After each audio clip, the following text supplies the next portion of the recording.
तो हेलो दोस्तों, welcome back to my YouTube channel जिसका नाम है ईडू ब्लेज। मैं हूं दीपक और बहुत बहुत स्वागत करता हूं आपका। हम लोग पढ़ रहे थे क्लास 10th का फिजिक्स का चैप्टर 1 जिसका नाम है प्रकाश का परावर्तन। हमने बहुत सारी इसमें चीज़ें सीख ली थी। जैसे हम लोगों ने जान लिया था कि प्रकाश क्या होता है, प्रकाश कैसे चलती है, प्रकाश की चाल क्या होती है।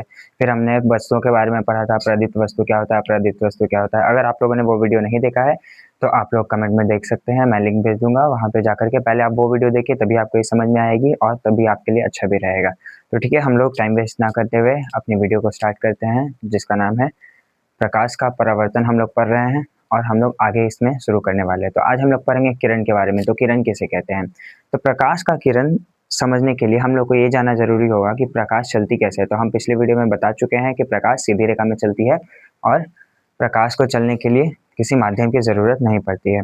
तो प्रकाश का किरण हम लोग कह सकते हैं कि जिस सीधी रेखा में प्रकाश चलती है उसे ही प्रकाश का किरण कहते हैं। ठीक है, प्रकाश का किरण को एक बार फिर से रिपीट कर दे रहा हूँ कि जिस सीधी रेखा में प्रकाश चलती है, मैंने बता दिया था कि प्रकाश सीधी रेखा में चलती है, तो उसी रेखा को हम लोग प्रकाश का किरण कहते हैं। इसके डेफिनेशन की तरफ चलते हैं। तो यहाँ लिखा है कि सरल रेखा पर चलने वाली प्रकाश को प्रकाश का किरण कहते हैं।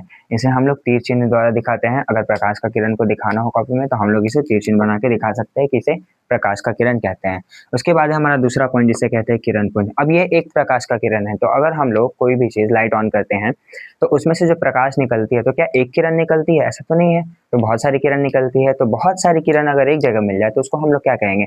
अगर बहुत सारी किरण एक जगह मिल जाए तो कहने का मतलब हो गया कि किरणों का समूह, है ना, कि मतलब ग्रुप में है, समूह में है, तो हम कह सकते हैं कि वो किरणों का समूह होगा। तो उस किरणों के समूह को ही हम लोग किरण पुंज कहते हैं। तो किरण पुंज का डिफिनेशन यहाँ पे बन गया। किरण पुंज का डिफिनेशन क्या है कि किरणों के समूह को किरण पुंज कहते हैं। अब ये किरण पुंज होते कितने तरीके के हैं? तो किरण पुंज 3 तरीके के होते हैं। कौन कौन सा होता है? पहला अपसारी होता है, दूसरा अभिसारी होता है और तीसरा समांतर होता है। आइए हम लोग देखते हैं। तो किरण पुंज होते हैं 3 तरीके के। पहला अपसारी होता है, दूसरा अभिसारी किरण पुंज और तीसरा समांतर किरण पुंज। तो अपसारी किरण पुंज किसे कहते हैं? तो अपसारी का मतलब होता है कि किसी एक बिंदु स्रोत से या किसी एक प्रकाश स्रोत से निकलने वाली प्रकाश की किरण जब चारों दिशा में फैल जाती है, किसी एक बिंदु स्रोत से निकलकर चारों दिशा में फैल जाने वाली प्रकाश की किरण को प्रकाश का किरण कहते हैं और इसे अभिसारी किरण पुंज कहते हैं। ठीक है, किसी एक बिंदु से निकलकर चारों दिशा में फैल जाने वाली किरण को अपसारी किरण पुंज कहते हैं। ठीक है, जैसे कि मान लीजिए कि एक लाइट हमने जलाया, एक बल्ब, एक ट्यूबलाइट जो होता है, कोई भी तरह का बल्ब हम लोग लेते हैं। तो हम लोग जब घर में बल्ब जलाते हैं तो क्या वो सीधा एकदम लाइट देता है? नहीं ना, हम लोग पूरे घर में रोशनी देता है। तो इसका मतलब है कि वो जो प्रकाश की किरण उसमें से निकल रही है वो चारों तरफ फैल रही है। अब वो निकल रही है किस बल्ब से? सिर्फ एक बल्ब से। तो एक बल्ब से निकल रही है और चारों तरफ फैल रही है उसकी किरण, तो वही हमारा होता है अपसारी किरण पुंज। मतलब है कि एक प्रकाश स्रोत से निकलकर चारों तरफ फैल जाने वाली किरणों को हम लोग प्रकाश का किरण पुंज का कौन सा हिस्सा कह सकते हैं? अपसारी किरण पुंज कहते हैं। ठीक है, तो अपसारी किरण पुंज यहाँ पे आपका क्लियर हो गया। दूसरा है अभिसारी किरण पुंज। तो अभिसारी किरण पुंज किसे कहते हैं? इसका ठीक उल्टा है। अपसारी में क्या होता था कि एक बिंदु से निकलकर चारों तरफ फैल रहा था। अब अलग अलग प्रकाश स्रोत से निकलकर, अब प्रकाश स्रोत कहने का मतलब कोई भी बल्ब, मान लीजिए कि एक रूम में 4 बल्ब है और चारों बल्ब से कोई ना कोई किरण निकल रही है। ठीक है, तो बहुत सारी किरण निकल रही है, तो उसका हर एक किरण जब किसी एक बिंदु पे आके मिल रहा है, ये 4 प्रकाश के स्रोत है। ठीक है, अभी आ करके मिल रहा है एक ही बिंदु पे, तो उसे हम लोग अभिसारी किरण पुंज कहते हैं। मतलब इसका डिफिनेशन ये होगा कि अलग अलग प्रकाश स्रोत से निकलकर चलने वाली प्रकाश की किरणें जब किसी एक बिंदु पे आकर मिलती हैं तो उसे हम लोग अभिसारी किरण पुंज कहते हैं। ठीक है, मैं रिपीट कर दे रहा हूँ, अलग अलग प्रकाश स्रोत से निकलकर किसी एक बिंदु पर आकर मिलने वाली किरणों को अभिसारी किरण पुंज कहा जाता है। ठीक है, तो ये हमारा क्लियर हो गया। तीसरा है हमारा समांतर किरण पुंज। समांतर किरण पुंज हम लोग समझ सकते हैं। समांतर का मतलब क्या होता है? समान अंतर पे, मतलब कि अब तक जो डिस्टेंस हम समझ रहे थे कि यहाँ पे थोड़ा समझिए कि अपसारी किरण पुंज है ना, इसमें क्या हो रहा था कि एक बिंदु से निकलकर चारों दिशा में फैल रही थी। तो ध्यान से देखिए कि जब यहाँ से निकल रही है तो इसका जो डिस्टेंस है, ये वाला, ये डिस्टेंस, ये थोड़ा कम है। जैसे जैसे ये फैल रहा है वैसे वैसे इसका डिस्टेंस बढ़ता जा रहा है। अभी अभिसारी किरण पुंज में इसका डिस्टेंस देखिए, यहाँ से निकल रहा था चारों पॉइंट से और निकल करके एक बिंदु पे आके मिला, तो ये आ रहा है। तो पहले इसका डिस्टेंस थोड़ा ज्यादा था और ये जैसे जैसे पास आ रहा है इसका डिस्टेंस कम होता जा रहा है। लेकिन समांतर किरण पुंज में ऐसा नहीं होता। समांतर किरण पुंज नाम ही इसलिए पड़ा है क्योंकि ये समांतर आती है। समांतर कहने का मतलब है कि इसकी जो प्रकाश की किरणें आएगी वो हमेशा एक दूसरे के समांतर होगी।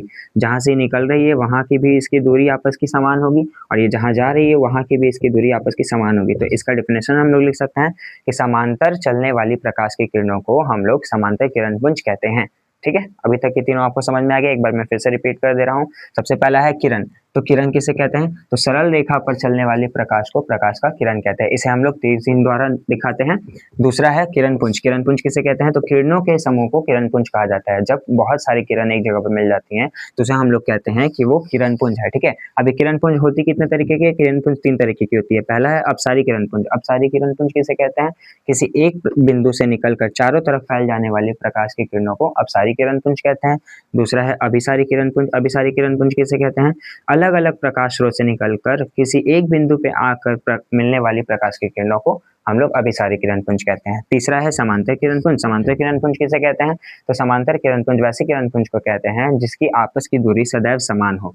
ठीक है, मतलब कि जहां से निकल रहा है वहां पे भी उसका दूरी आपस का बराबर होगा और जहां जा रहा है वहां तक का भी इसका दूरी आपस का बराबर होगा। इसमें ना पहले कम होगा ना बाद में, इसीलिए इसको समांतर किरण पुंज कहा गया है। आप लोग इसका स्क्रीनशॉट ले लीजिए, तब तक बढ़ते हैं इसके आगे हम लोग।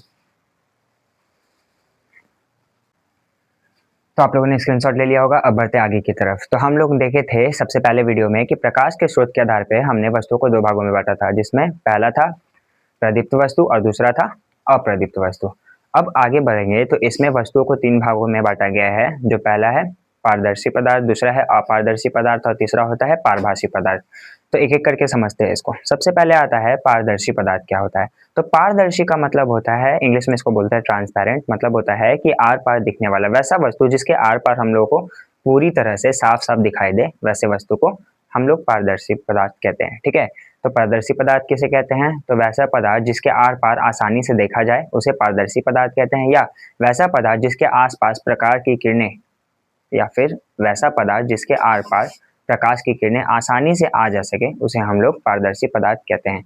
दूसरा होता है अपारदर्शी पदार्थ। तो अपारदर्शी पदार्थ किसे कहते हैं? तो वैसा पदार्थ जिसके आर पार प्रकाश की किरणें ना जा सके, मतलब कि पूरी तरीके से प्रकाश की किरण जो है वो उसको रोक देगा, उस वस्तु, वो जो वस्तु है वो प्रकाश की किरण को पूरी तरीके से रोक देगा, आर पार नहीं जाने देगा। जब प्रकाश की किरण ही पार नहीं जाएगी तो हम लोगों को उस वस्तु के पीछे कुछ भी दिखाई नहीं देगा।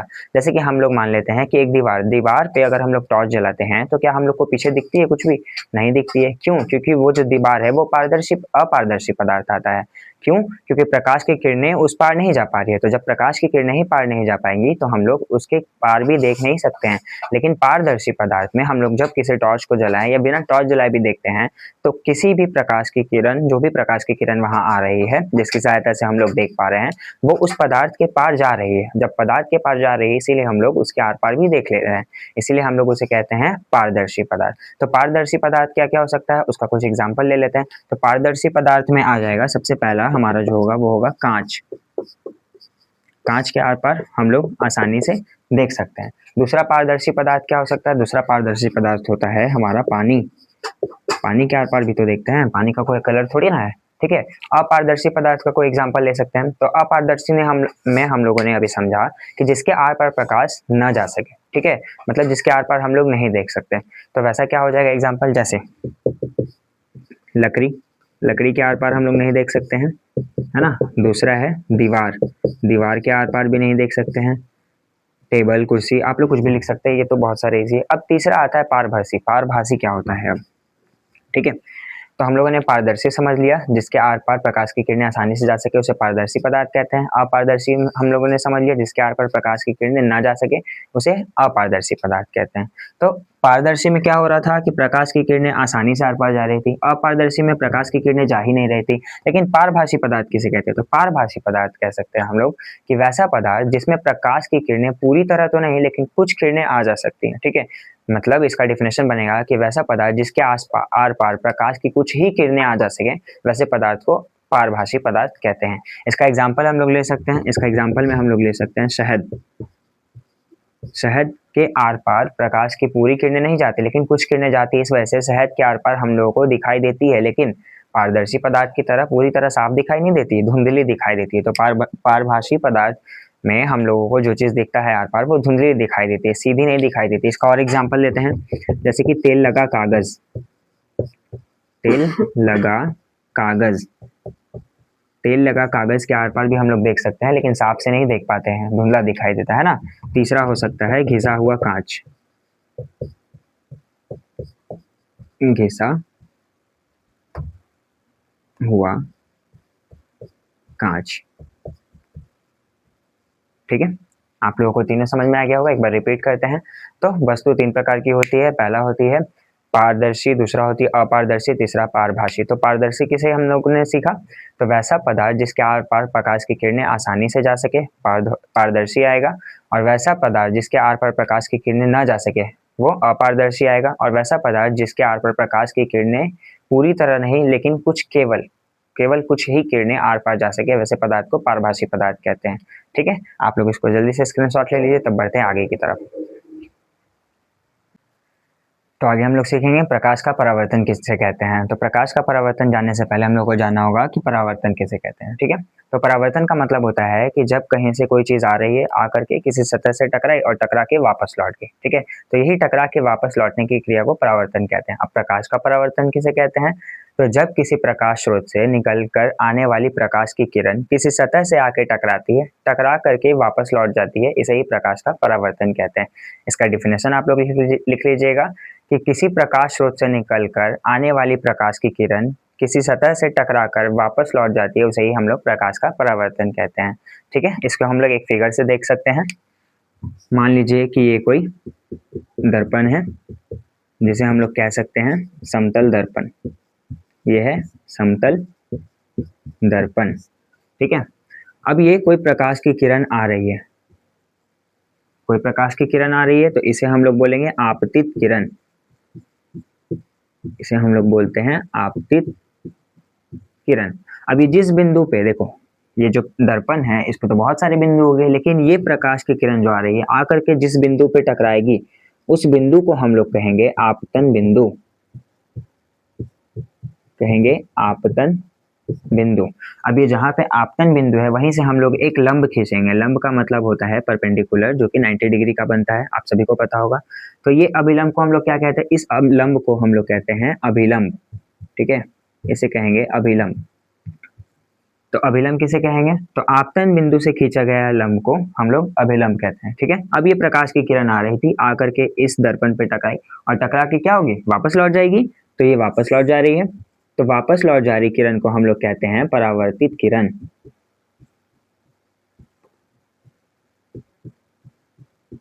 ठीक है, मतलब प्रकाश की किरण आई, किसी सतह से टकराई, टकरा करके वापस लौट गए, इसे ही हम लोग कहते हैं प्रकाश का परावर्तन। ठीक है, अब जरा ध्यान से देखिएगा कि ये प्रकाश की किरण आ रही है, जो आपतित किरण है, ये आपतित किरण और ये अभिलंब जो है, इसके बीच में एक कोण बन रहा है यहाँ पे। ठीक है, तो इस कोण को हम लोग कहते हैं आपतन कोण। क्या कहेंगे, आपतन कोण।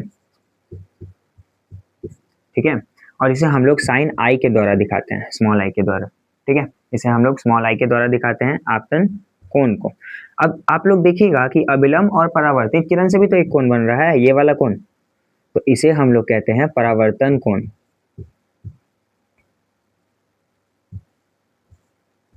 इसे हम लोग कहेंगे परावर्तन कोण, और परावर्तन कोण को स्मॉल आर के द्वारा दिखाया जाता है। ठीक है, तो ये फिगर आप लोग समझ लीजिएगा, ये बहुत ज्यादा जरूरी है। ये फिगर किस चीज को दिखाता है, प्रकाश का परावर्तन को। ये फिगर दिखाता है प्रकाश का परावर्तन को। आप लोग को ये बहुत जरूरी है, ध्यान देना है। अगर लॉन्ग क्वेश्चन में आएगा प्रकाश का परावर्तन किसे कहते हैं, तो आप लोग को पहले लिखना होगा कि जब प्रकाश की किरण किसी प्रकाश स्रोत से निकलकर किसी सतह पे आके टकरा के वापस लौट जाती है, उसे प्रकाश का परावर्तन कहते हैं। उसके बाद आप लोग ये फिगर बना सकते हैं, आप लोग को पूरे नंबर मिलेंगे, एक भी नंबर नहीं कटेगा। ठीक है, अब दूसरा क्वेश्चन है जिसमें पूछा जाता है कि प्रकाश के परावर्तन के कितने नियम हैं। तो प्रकाश के परावर्तन के 2 नियम हैं। कितने नियम हैं, 2 नियम हैं। और ये बहुत बार पूछा गया है एग्जाम में, बहुत बार ऑब्जेक्टिव में आपका आएगा।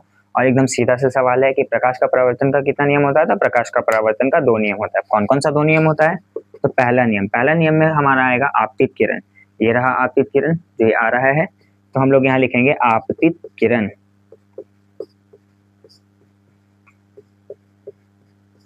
दूसरा परावर्तित किरण, ये वाला है परावर्तित किरण, तो परावर्तित किरण तथा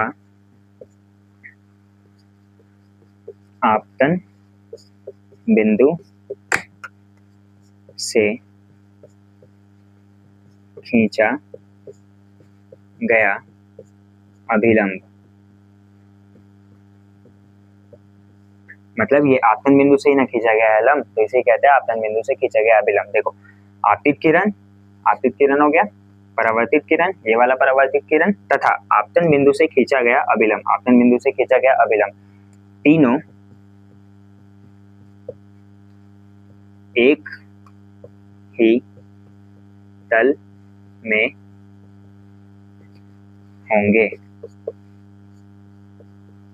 ठीक है, मतलब कि आपतित किरण, परावर्तित किरण तथा आपतन बिंदु से खींचा गया अभिलंब, ये तीनों एक ही तल में होगा। ठीक है, ये हमारा पहला नियम। अगर आपसे पूछे कि प्रकाश के परावर्तन के कितने नियम है, तो प्रकाश के परावर्तन के 2 नियम है। पहला नियम क्या है कि आपतित किरण, परावर्तित किरण तथा आपतन बिंदु से खींचा गया अभिलंब, ये तीनों एक ही तल में होता है। ठीक है, पहला नियम हम लोग समझ गए। दूसरा नियम में आते हैं। तो दूसरा नियम यह होता है कि आपतन कोण, आपतन कोण, यह है आपतन कोण, ये वाला, परावर्तन कोण के, ये है हमारा परावर्तन कोण। ठीक है, तो आपतन कोण परावर्तन कोण के बराबर होगा। ठीक है, इसका कहने का मतलब क्या है कि आपतन कोण को हम लोगों ने किससे दिखाया, स्मॉल आई से, तो ये है हमारा आपतन कोण। आपतन कोण जो है परावर्तन कोण के, परावर्तन कोण किसे कहते हैं, स्मॉल आर से दिखाते हैं हम लोग परावर्तन कोण को। तो आपतन कोण परावर्तन कोण के बराबर होगा। ठीक है, ये है हमारा दूसरा नियम। कहने का मतलब है कि यदि आपतन कोण 50 डिग्री का दिया हुआ है तो परावर्तन कोण भी 50 डिग्री होगा। यदि आपतन कोण अगर 10 डिग्री का है तो परावर्तन कोण भी 10 डिग्री का ही होगा। ठीक है, समझ में आ गया। अब इसको एक बार रिपीट करते हैं। ठीक है, तो प्रकाश का परावर्तन किसे कहते हैं, तो जब किसी प्रकाश स्रोत से निकलकर आने वाली प्रकाश की किरण किसी सतह से आकर के टकराती है, टकरा के वापस लौट जाती है, इसे ही हम लोग प्रकाश का परावर्तन कहते हैं। ठीक है, मतलब जब प्रकाश की किरण कहीं से आएगी, किसी सतह से आके टकराएगी और टकरा के वापस लौट जाएगी, इसे ही प्रकाश का परावर्तन कहते हैं। दूसरा है, इसका प्रकाश का परावर्तन का कितना नियम होता है, तो प्रकाश का परावर्तन के 2 नियम होते हैं। पहला नियम कौन सा है, आपतित किरण, ये आपतित किरण, दूसरा है परावर्तित किरण और तथा आपतन बिंदु से खींचा गया अभिलंब, तीनों एक ही तल में होगा। मतलब पहला नियम है आपतित किरण, परावर्तित किरण तथा आपतन बिंदु से खींचा गया अभिलंब, तीनों एक ही तल में होगा। ठीक है, दूसरा नियम हमारा कहता है कि आपतन कोण हमेशा परावर्तन कोण के बराबर होगा। मतलब अगर आपतन कोण 50 डिग्री का है तो परावर्तन कोण 50 डिग्री, आपतन कोण 20 डिग्री है तो परावर्तन कोण 20 डिग्री। ठीक है, यहाँ तक बात क्लियर हो गई है। तो आप लोग इसका एक बार स्क्रीनशॉट ले लीजिए।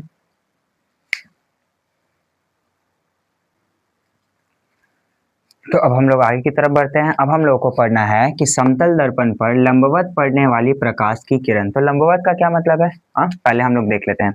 हम लोग यहाँ पे एक दर्पण बना लेते हैं, समतल दर्पण, ये पेंट कर दिया हम लोगों ने पीछे। ये क्या है, ये है एक समतल दर्पण। ठीक है, ये है एक समतल दर्पण। अब इसका लंब क्या होता है, परपेंडिकुलर 90 डिग्री। ठीक है, अब इसी पे अगर कोई लंबवत प्रकाश की किरण आ रही है, ठीक है, आती हुई किरण को हम लोग क्या बोलते थे, आपतित किरण। मतलब लंबवत यानी इसी लाइन पे जो है कि वो प्रकाश की किरण आ रही है, इसी लाइन पे ये जो आ रही है, ये इसी लाइन पे प्रकाश की किरण आ रही है। ठीक है, तो अब हम लोग को एक बात बताइए कि जैसे कि मान लीजिए कि कोण कैसे बनता है, ये कोई कोण है। ठीक है, अब इस कोण को अगर हम लोगों ने छोटा कर दिया, तो छोटा कर देंगे तो इस कोण का डिग्री भी कम हो जाएगा। तो पहले ये कोण 60 डिग्री था, अब ये कोण 30 डिग्री हो गया। अब इसको और छोटा कर दे तो 10 डिग्री हो जाएगा। तो ये जो हमारी आपतित किरण आ रही है, तो आपतन कोण क्या होता है, आपतन कोण हम बता चुके थे पहले कि आपतित किरण और अभिलंब के बीच के कोण को आपतन कोण कहते हैं, है ना। अब यहाँ पे आपतित किरण जो है ये अभिलंब पे ही है। आपतित किरण और अभिलंब के बीच के किरण को आपतन कोण कहते थे। ठीक है, तो यहाँ पे आपतित किरण और अभिलंब एकदम एक ही लाइन पे है। तो इसका मान लीजिए कि ये दोनों लाइन जो है अगर सेट करके एक ही लाइन पे आ जाए तो कोण कितना डिग्री का एंगल बनाएगा, 0 डिग्री का। तो इसका मतलब है कि यहाँ पे जो आपतन कोण होगा वो आपतन कोण कितना होगा, 0 डिग्री होगा। और हम लोग दूसरे नियम से जानते हैं, परावर्तन के दूसरे नियम से जानते हैं कि आपतन कोण बराबर परावर्तन कोण होता है। तो आपतन कोण 0 डिग्री तो परावर्तन भी 0 डिग्री ही होगा। ठीक है, तो कह सकते हैं कि समतल दर्पण पर लंबवत पड़ने वाली प्रकाश की किरण का परावर्तन नहीं होता, वो जिस माध्यम में आती है उसी दिशा में वापस लौट जाती है। ठीक है, मतलब कि अगर समतल दर्पण पर लंबवत पड़ने वाली प्रकाश की किरण आ रही है तो इसका आपतन कोण 0 डिग्री होगा और परावर्तन कोण भी 0 डिग्री का ही होगा। ठीक है, आप लोग ये समझ गए? तो आज के लिए इतना ही रखते हैं, फिर मिलेंगे हम लोग दूसरे वीडियो में। अगर किसी को प्रॉपर नोट्स चाहिए तो आप लोग कमेंट में बता देना, मैं handwritten proper notes provide करवा दूंगा, ठीक है? तो मिलते हैं नेक्स्ट वीडियो में। Thank you, thanks for watching. अगर वीडियो अच्छा लगा हो तो सब्सक्राइब कर लें।